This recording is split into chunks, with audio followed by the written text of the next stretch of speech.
దేవుని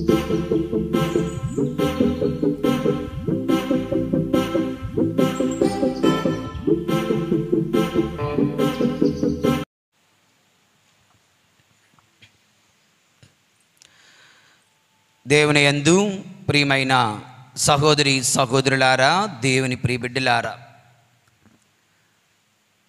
క్రీస్తు శిలువ శ్రమలను ప్రతిరోజు ఒక్కొక్క అంశముగా మనం ధ్యానిస్తూ ఉండగా 18వ రోజు 18వ అంశమును 18వ క్రీస్తు శ్రమగా మనము ధ్యానిస్తూ ఉన్నాం.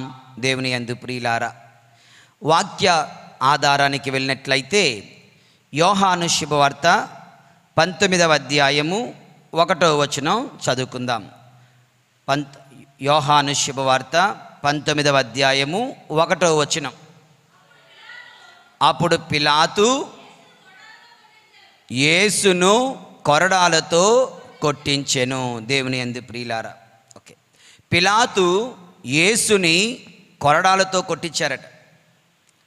గడిచినటువంటి రోజుల్లో ఒకనొక సందర్భంలో మేము చెప్పడం జరిగింది. యేసు ప్రభుని కొరడాలతో ఎన్నిసార్లు ఎన్ని ప్రదేశాల్లో కొట్టించారు? 2. ఒకటి కైఫా మందిరములో, 2 పిలాతు మందిరములో. కేఫా మందిరములో 39 సార్లు ఆయనను కొరడాలతో కొట్టారంటే దేవుని యందు ప్రియులారా. 39 సార్లే అంటే వాళ్ళ లెక్క. 39 పైన వాళ్ళకి అధికారం లేదు. వాళ్ళ లెక్క 40 కొడితే ఆయన చనిపోతారు అని చెప్పి 39 వరకే కొడతారట. ఇక్కడ దేవుని యందు రోమీయులు, పిలాతు రోమీల లేదా రోమా చక్రవర్తి యొక్క అధికారి కనుక వీళ్ళు బైబిల్ పండితుల యొక్క లెక్క ప్రకారం సుమారు 153 సార్లు కిరాతకంగా యేసు ప్రభుని ఘోరమైన కొరడాలతో కొట్టి హింసించినట్లుగా బైబిల్ స్కాలర్స్, శాస్త్రవేత్తలు తెలియచేస్తూ ఉన్నారు. దేవుని యందు ప్రియులారా, అనగా ఈ 18వ శ్రమ ఈరోజు మనం ధ్యానిస్తూ ఉన్నాం. Jesus is scourged at the pillar. Jesus is scourged at the pillar. క్రీస్తు రాతి స్తంభమునకు కట్టివేయబడి కొట్టబడుట. చెప్పండి అందరూ, కొట్టబడుట. ఓకే, కనుక దీనిని మరింత చక్కగా అర్థం చేసుకోవడానికి ఈ చిన్న వీడియోను మనం ముందుగా ఒకసారి చూద్దాం.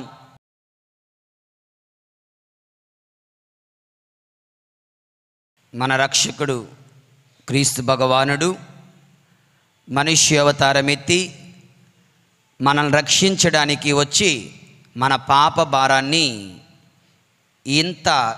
ఇంతగా ఆయన మూల్యం చెల్లించాల్సి వచ్చింది. దేవుని యందు ప్రియులారా, కొరడాలుగా ఉపయోగించిన మెటీరియల్ చూసినట్లుగా పీచుతో తయారు చేయబడి చివరన ఇనుము హుక్కులతో ఉండి ప్రతి దెబ్బకు కూడా శరీరాన్ని చీల్చే విధంగా ఆయన్ను వారు హింసించడం జరిగింది. ఆయన శరీరాన్ని తీవ్రంగా గాయపరిచారు. శరీరం అంతటా ఆయన పడిన కఠోర శ్రమను మనము గుర్తుంచుకోవాలి, ధ్యానించాలి. అందుకు గాను మనం ప్రభుని ఆరాధించాలి. ఇంత గొప్ప ప్రేమ యేసయ్యా నీకు నేనంటే అంటూ ప్రభుని ఆరాధించాలి. ఇక్కడ ఒక విచిత్రమైనటువంటి ఆశ్చర్యకరమైన విషయం ఏమిటంటే, ఆయన తప్పించుకునే ప్రయత్నం చేయడం లేదు.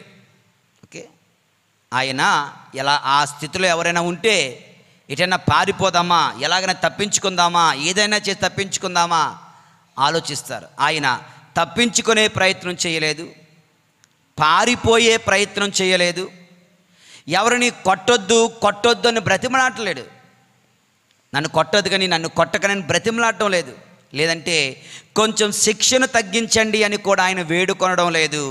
This is something very strange. ఆ స్థితిలో ఉంటే మనుషులంట అయితే తప్పించుకోవడానికి డబ్బులు ఇవ్వడమో ఏదో చేయడం చేస్తారు. చేయలేదు. పారిపోవడానికి చూస్తారు, చేయలేదు. కొట్టొద్దని బ్రతిమలాడి వారి దయ కొరకు ప్రయత్నం చేస్తారు, అది చేయలేదు. కొంచెం తగ్గించండి శిక్ష అని వేడుకుంటారు, ప్రాధేయపడతారు, అది చేయలేదు. ఎందుకండి అంటే ఆ శ్రమ అంతా, ఆ గాయాలన్నీ, ఆ బాధ అంతా ఆయన స్వచ్ఛందంగా స్వీకరిస్తున్నాడు. అది తాను మనుష్య పాప ప్రక్షాళన కొరకు అవసరమని ఆయన గుర్తించారు.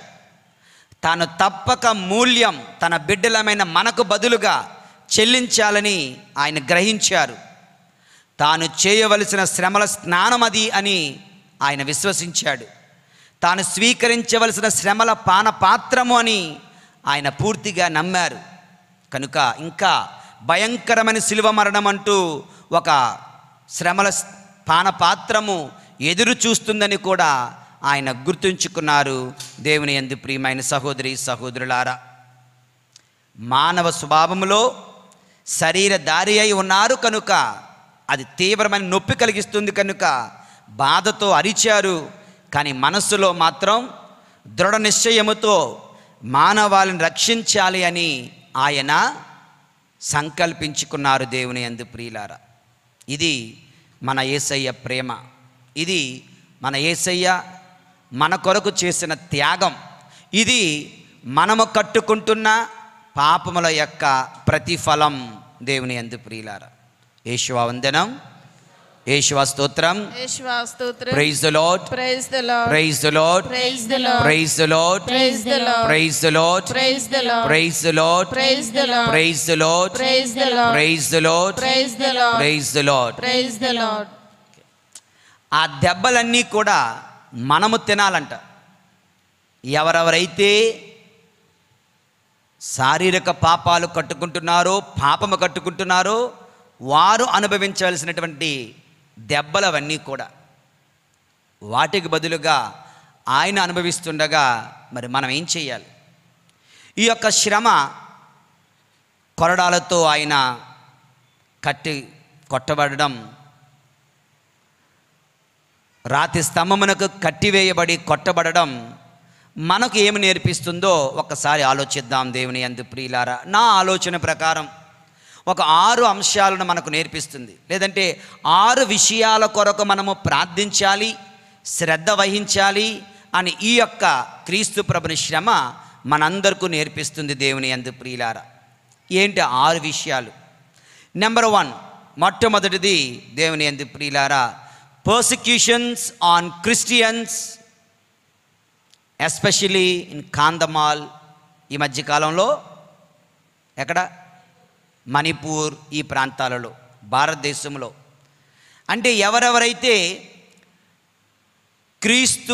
క్రైస్తవులుగా ఉంటున్నారో లేదా క్రీస్తు బోధకులుగా ఉంటున్నారో, సువార్త పరిచర్య చేస్తున్నారో వాళ్ళు కూడా దేవుని యందు ప్రియులారా ఇటువంటి శ్రమలనే, శరీరం అంతటా వారు కూడా ఇటువంటి శ్రమలను అనుభవిస్తున్నారు అని నీకు నాకు తెలుసా?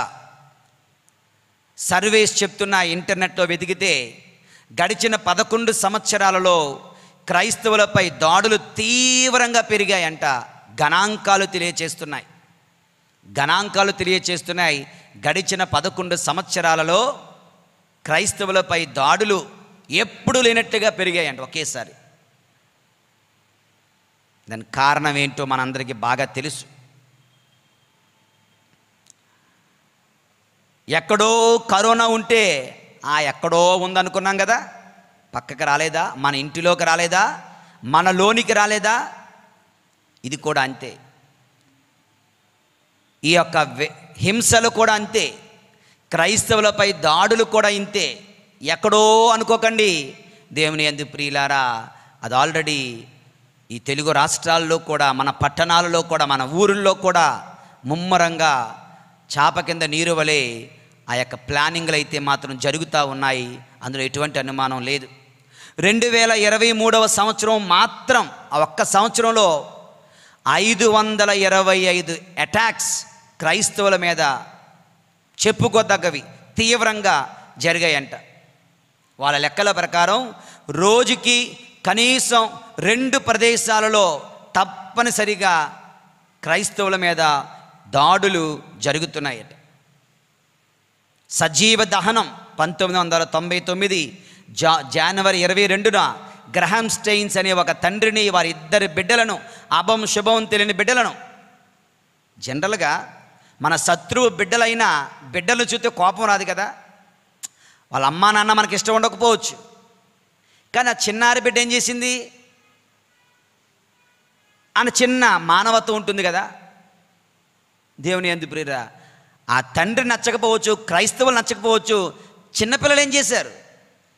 చిన్నపిల్లల మీద ఎందుకు కోపం?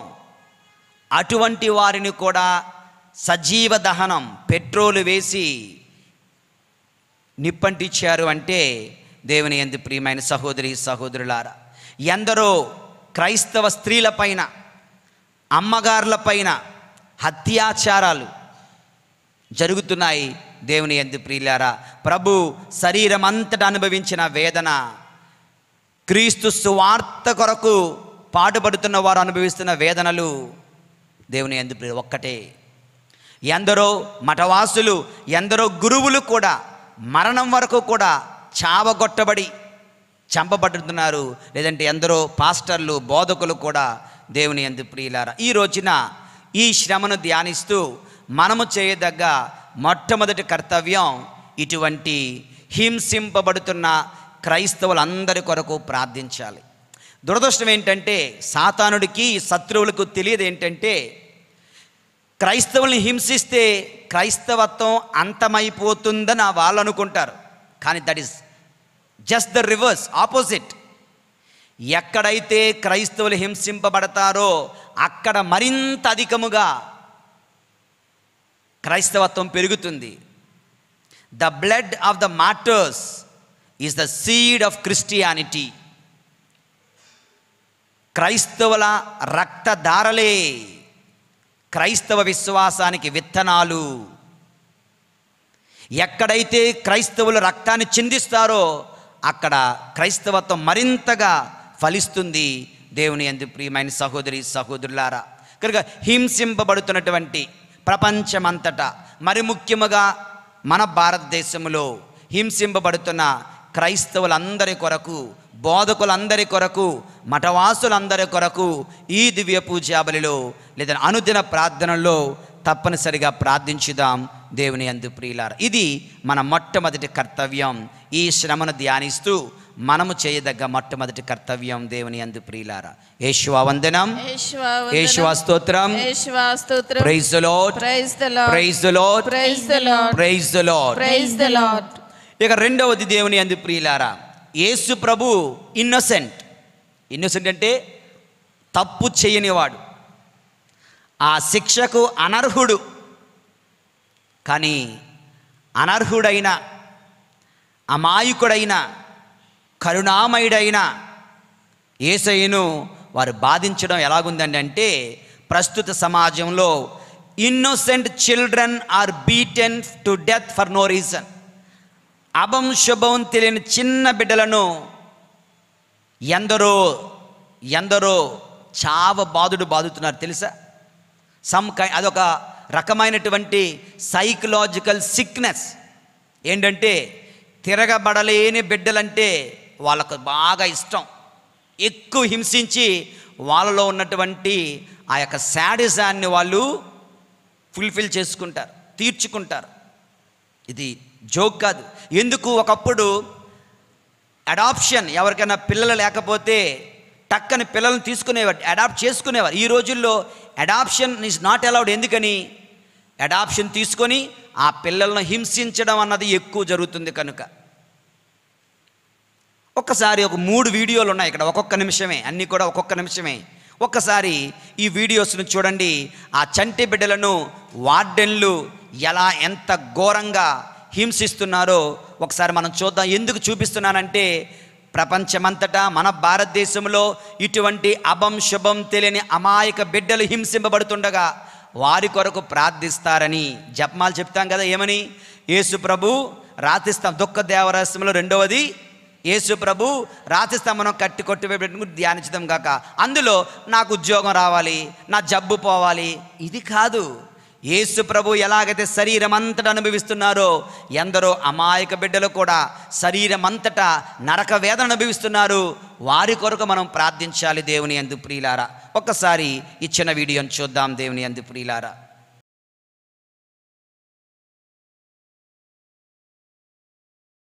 మనమందరము ఇటువంటి చిన్న పిల్లల కోసం ప్రార్థించాలని దేవుని యందు ప్రియులారా. ఇంతేకాదు, ఇంకా కొన్ని విషయాలు చూపించలేకపోతున్నాను. చిన్న పిల్లలను సెక్షువల్గా చాలామంది పెద్దవాళ్ళు అబ్యూస్ చేస్తూ ఉంటారు. చైల్డ్ అబ్యూస్ అంటారు. చిన్న పిల్లలను సెక్షువల్గా అబ్యూస్ చేస్తుంటారు పెద్దవాళ్ళు. మనకు తెలుసు, మన పేపర్లో చూస్తున్నాం కదా, పుట్టిన 3 సంవత్సరాల పాపని, లేదంటే ఒక ఎల్కేజీ ప్రీకేజీలో చదువుతున్న పాపని ఒక డ్రైవర్ హైదరాబాద్లో పోయిన సంవత్సరం కదా. ఇటువంటివన్నీ కూడా మనం చూస్తున్నవే. కనుక ఈ యేసయ్య శ్రమ ఎందుకోసం? ఇటువంటి వారందరి కోసం, ఇటువంటి చిన్నారి బిడ్డలను రక్షించడం కోసం మనం ఏం చేయాలండి అంటే, ఈ తపస్సు కాలంలో అటువంటి బిడ్డల కోసం ప్రార్థించాలి. ఇది 2వ ప్రార్థనా విన్నపం. ఈ యొక్క శ్రమలో ధ్యానిస్తూ దేవుని యందు ప్రియులారా, యేషువా వందనం, యేషువా స్తోత్రం. Praise the Lord, praise the Lord, praise the Lord, praise the Lord. మరొక 4 విషయాలు టకటక టూకీగా చెప్పేస్తాను. 3వ రకం ప్రజలు లేదా శ్రమ పడుతున్న వారు ఎవరండి అంటే, psycho love failures, psycho lovers and innocent women. Psycho lovers మీకు అర్థమవుతుంది కదా, ఇన్నోసెంట్ విమెన్. ఓకే, ఈ అమ్మాయికి వాడికి ఎటువంటి సంబంధం ఉండదు. ఈ అమ్మాయి రోజు స్కూల్కి వెళ్తుంది, లేదా కాలేజీకి వెళ్తుంది, కాలేజ్ నుంచి వస్తుంది, కాలేజీకి వెళ్తుంది, కాలేజీ నుంచి వస్తుంది. ఎప్పుడు మాట్లాడలేదు, ఎప్పుడు చూడలేదు, ఎప్పుడు ఏ సంబంధం లేకపోయినా వాడికి వాడే ఊహించేసుకొని, వాడికి వాడే కలలుగనేసి, వాడికి వాడే ఆ అమ్మాయి నాది అనుకొని మాట్లాడలేదని, ఈ దారిలో నడవడం లేదని, ఇంకో దారిలో వెళ్ళిపోతుందని, అటువంటి అమాయకపు చిన్న బిడ్డల పైన intermediate, degree, even 10th class 8th class చదువుతున్న పిల్లల మీద యాసిడ్లు పోసి వాళ్ళ శరీరాన్ని గాయపరుస్తూ నాశనం చేసే క్రూరులు మన సంఘంలో, మన సమాజంలో లేరంటామా? ఉన్నారు కదా.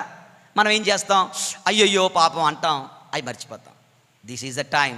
ఈ సమయంలో అటువంటి శరీరం అంతటా యాసిడ్ దారులకు, లేదంటే మానసిక రోగుల వికృత చేష్టలకు గురై శ్రమలు పొందుతున్న, నాశనం చేయబడుతున్న, శ్రమిస్తున్నటువంటి బిడ్డలందరి కొరకు ఈ రోజున మనం ప్రార్థించాలి. దివ్య పూజా బలిలో ఈరోజు మాత్రమే కాదు, అనుదిన ప్రార్థనలో వీరిని గుర్తు చేసుకోవాలి. దేవుని యందు ప్రియులారా, ప్రభుని సన్నిధిలో దేనికోసం ప్రార్థన చేస్తాం? ఏముంది ప్రార్థించడానికి అంటాను చూడండి. ఎన్ని ఉన్నాయో, ఎన్ని అంశాలు ఉన్నాయో, ఎంతమంది బాధలు పడుతున్నారో, ఎంతమంది కోసం మనం ప్రార్థన చేయగలమో దేవుని యందు ప్రియులారా. ఇక 4వ జాతి లేదా 4వ వర్గం ప్రజలు ఎవరంటే, ఉన్మాది భర్తలు, లేదా త్రాగుబోతు భర్తలు, లేదంటే వ్యసనపరులైన భర్తలు ఇంటిలో ఉన్నటువంటి భార్యలను హింసించడం మనం చూస్తూనే ఉన్నాం. Okay, thanks be to God, లేదంటే థ్యాంక్స్ టు విమెన్ చెప్పాలి. కొంతమంది వీళ్ళు కూడా రివర్స్లో ఇచ్చేస్తున్నారు. వీళ్ళు కూడా రివర్స్. కానీ ఒకప్పుడు అలా లేదేమో. ఈ మధ్యకాలంలో నువ్వెంత అంటే నేనంత, నువ్వు ఒకటిస్తే నేను 2 ఇస్తా, చాలా సంతోషం. ఓకే, దేవుని యందు. కానీ చాలా మటుకు ఇది 5 to 10%, బట్ కానీ 90% ఎక్కడ జరుగుతుందంటే, మగవాడు బలంగా ఉంటాడు, మగవాడు బలంగా ఉంటాడు. వాడు చెయ్యెత్తితే, వాడు కొడితే, వీళ్ళు 10 దెబ్బలు కొట్టినా అది తగల మనిషికి. కనుక దేవుని యందు ప్రియులారా, భర్త చేతిలో, ఉన్మాది భర్త చేతిలో, త్రాగుబోతుల భర్తల చేతిలో హింసింపబడుతున్నటువంటి ఎందరో భార్యల కొరకు మనం ఈ రోజున, తల్లుల కొరకు మనం ఈ రోజున ప్రార్థించాలి. దేవుని యందు ప్రియమైన సహోదరి సహోదరులారా, మనం ఇక్కడ ఎవరు లేరు కదా. Praise the Lord. Okay, Yeshua వందనం. Praise the Lord, praise the Lord, praise the Lord. ఇక 5వది దేవుని యందు ప్రియులారా, యేసు ప్రభు శరీరం అంతటా అనుభవించిన వేదన మనం ధ్యానిస్తున్నాం కదా. ఎందరో, ఓకే, ఈ యొక్క మన భారతదేశంలో లక్షలకు పైగా అమ్మాయిలు కనుమరుగైపోతున్నారు. వాళ్ళను సెక్స్ రాకెట్కి అమ్మివేయబడుతున్నారు. లేదంటే అమ్మాయిలను రేప్ చేయబడుతున్న, అత్యాచారానికి గురవుతున్నారు. ఇటువంటివి మనం పోయిన 2-3 సంవత్సరాల క్రితం ఒక డాక్టర్ చదువుతున్నటువంటి ఒక వ్యక్తి వెళ్తుండగా బండి ఆగిపోతే టోల్ గేట్ దగ్గర అవతల ఆగితే ఆమెని రేప్ చేసి యాసిడ్ పోసి కాల్చి చంపేయడం మనం చూస్తున్నాం. దేవుని యందు ప్రియులారా, అత్యాచారాలకు గురై శరీరం అంతటా వేదన పొందుతూ నలిగిపోతున్నటువంటి అబలల కొరకు ప్రార్థించడం మర్చిపోకండి దేవుని యందు ప్రియులారా. ఇవన్నీ ఈ 5 ఒకటి పక్కకు పెడితే ఇక అసలైనది ఈ శ్రమ ఎవరి కోసం అంటే మనందరి కోసం. మనందరం మన శరీర సుఖాల కోసం మనము చేస్తున్న పాపాలే కదా యేసయ్య శరీరంపై కొరడా దెబ్బలు అని మనం గుర్తుంచుకోవాలి. అట్టి పాపాత్ములమైన మనందరి కొరకు ఆయన ఈ శ్రమలు అనుభవిస్తుండగా శారీరక పాపాలతో, వివిధ పాపాలతో జీవిస్తున్నటువంటి వారందరి కొరకు, మనందరి కొరకు మారు మనస్సు కొరకు మనం ప్రార్థించాలి దేవుని యందు ప్రియులారా. మన యొక్క శారీరక పాపములే యేసయ్య శరీరంపై కొరడా దెబ్బలు అని గుర్తు చేసుకుంటూ మన పాప క్షమాపణ కొరకు, ఇటువంటి పాపములో కొనసాగుతున్నటువంటి బిడ్డల కొరకు, వారి మారు మనస్సు కొరకు ప్రార్థిద్దాం. పరిశుద్ధుడైన దేవుడు మనందరిని దీవింతురుగాక. ప్రార్థనకై అందరూ చేతులు జోడించి ఏకీభవించమని కోరుతూ ఉన్నాను. ప్రార్థించుదము. పరిశుద్ధుడైన తండ్రి, ప్రేమగల ప్రభువా, యేసయ్య రాతి స్తంభమునకు కట్టివేయబడి అనేకమైన కొరడా దెబ్బలతో హింసింపబడడానికి మేము ధ్యానిస్తూ ఉన్నాం. ప్రభువా, మరి ఈ రోజున నా శారీరక పాపములే, నా పాపములే యేసయ్య శరీరముపై కొరడా దెబ్బలని తెలుసుకున్నాను. నా శరీరముతో నేను ఎన్నెన్నో అనేకమైన పాపముల ప్రభువా నేను కట్టుకొని ఉన్నాను. పాప భీతి లేకుండా, దైవ భయము లేకుండా నేను కట్టుకున్న పాపములు ఎన్నెన్నో ప్రభువా. అట్టి నా పాపములను దయతో మన్నించమని, ఇక ఎన్నడూ ప్రభువా యేసయ్యకు కొరడా దెబ్బలకు నేను గురి చెయ్యనని, నా పాపముల నుండి వైదొలుగుతానని మాటిస్తూ నీ సహాయం కొరకు ప్రార్థిస్తున్నాను తండ్రి. అదేవిధంగా ప్రభువా, ప్రపంచమంతటా మా భారతదేశంలో క్రైస్తవుల పైన జరుగుతున్న హింసలలో ప్రభువా, హింసలను అరికట్టమని, హింసింపబడుతున్న క్రైస్తవులను ఆదుకొనమని ప్రార్థిస్తున్నాం తండ్రి. అభం శుభం తెలియని చిన్నారి బిడ్డల ప్రభువా, తప్పుడు వ్యక్తుల చేతుల్లోనికి వెళ్ళిపోయి శరీరం అంతటా అనేకమైన నరక వేదనలు పడుతుండగా ప్రభువా, వారిపైన దయ చూపండి తండ్రి.